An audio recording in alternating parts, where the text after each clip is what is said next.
Before I became a maid, my life was very different. I grew up in a large house with quiet halls and expensive furniture. My parents were successful business owners. Money was never a problem for us.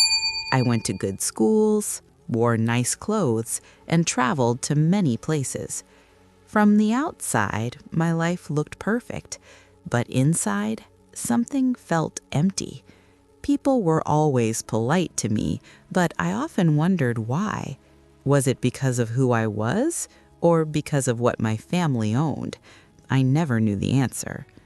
My parents taught me many things, but the most important lesson they gave me was this: never judge people by their position in life.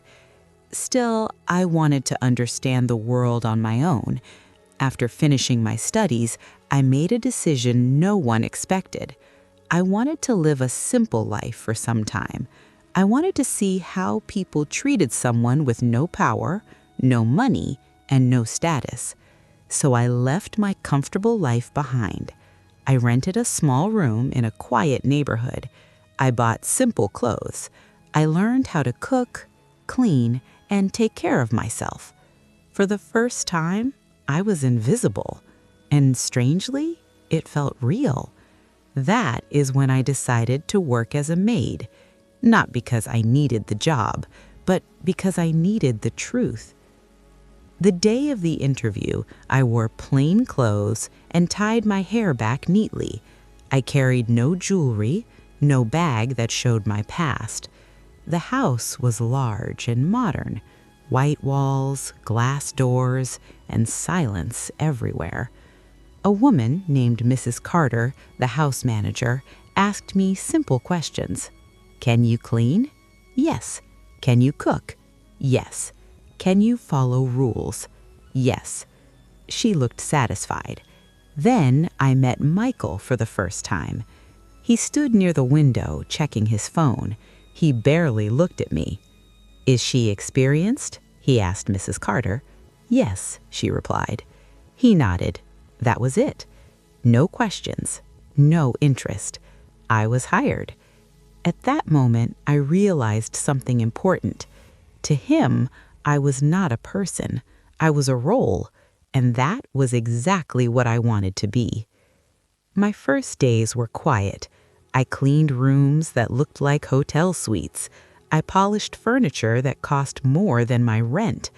I washed dishes from meals I never tasted.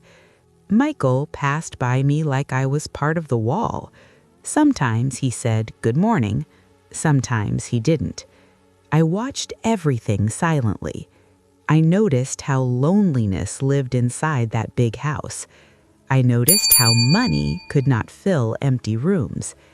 At night, I felt tired, but calm. I was learning. Slowly, I began to understand Michael. He worked long hours. He ate alone. He avoided conversations.